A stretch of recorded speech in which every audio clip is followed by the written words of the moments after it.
மக்களின் எழுச்சி வந்து கண்டிப்பா ப்ரூவ் பண்ணுது. நம்ம ரொம்ப ரொம்ப ஒரு ஹாப்பியான ஒரு இடத்துல இருக்கோம். தமிழ்நாட்டுல பெண்ணாக பிறந்தால் அது ஒரு வகையான ஒரு சந்தோஷம், ஒரு மகிழ்ச்சி. தமிழ்நாட்டுல தாங்க பொண்ணா பிறக்கணும் அப்படின்னு நிறைய பேர் பேக் ஸ்டேஜ்ல பேசினதை நான் கேட்டேன்.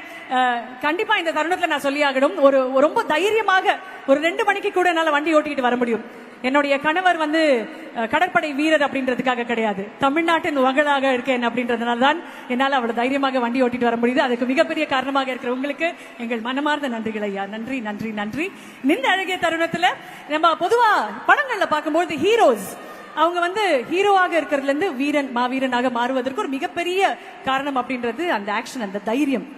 அந்த தைரியம், அந்த கம்பீரம் வரும்பொழுது பெண்களுக்கு என்ன அப்படின்னா, நம்ம உடனே பெண்களுக்கும் வீரத்துக்கும் ரொம்ப ரொம்ப ஸ்ட்ராங்கான ஒரு இணைப்பு தமிழ்நாடை பொறுத்த வரைக்கும் இருக்கு. நம்மளுடைய ஹிஸ்டரியில இருக்கு, எல்லா பக்கங்கள்லயுமே அது இருக்கு.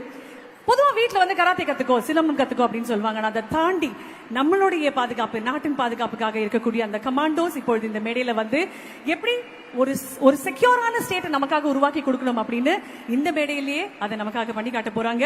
அண்ட் எஸ், ரொம்ப ரொம்ப முக்கியமான இந்த கமாண்டோஸ் இன் போலீஸ் ஃபோர்ஸ் இருக்கிறவங்க, முதலாவதாக நம்ம AK-47 அசால்ட் ரைபிளும், இரண்டாவதாக MP5 அண்ட் இறுதியாக the Glock 17 பிஸ்டலை எப்படி அதிவேகமாக பிரித்து ஒன்று சேர்க்க முடியும் அப்படின்றத நம்ம எல்லாரும் இப்பொழுது பார்க்க போகிறோம். Can we have them on stage please?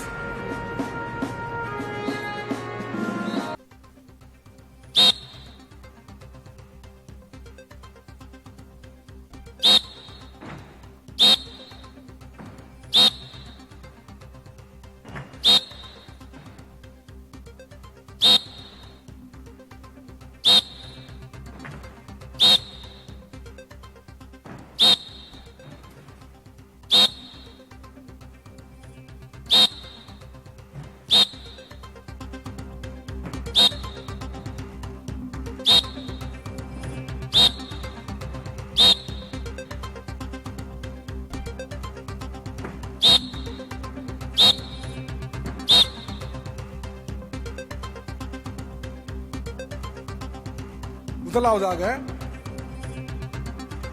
நாம சில வீடியோக்களையும் செய்தித்தாள்களுமே கேள்விப்பட்டிருப்போம், AK-47 அசால்ட் ரைபிள். அந்த AK-47 அசால்ட் ரைபிளை கண்ணை மூடிக்கொண்டு அதை டிஸ்மேண்டில் பண்ணி அசம்பிள் பண்றாங்க.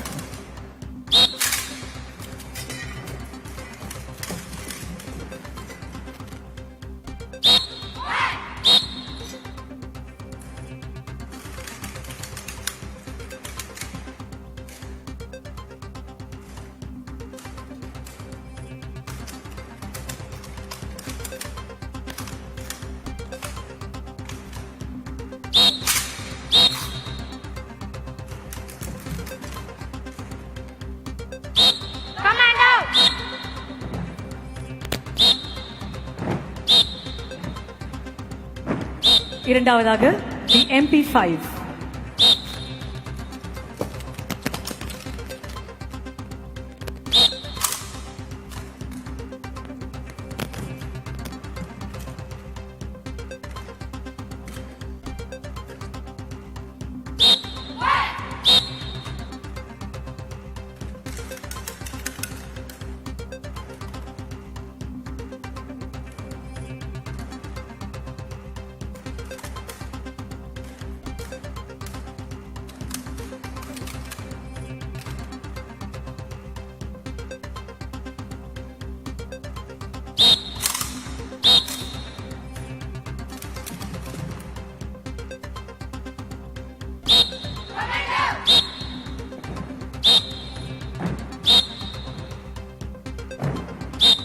இறுதியாக Glock 17 பிஸ்டல்.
நல்ல கைத்தட்டல் கொடுக்கலாம். கமாண்டோஸ் இன் ஃபோர்ஸ் எவ்ரிபடி.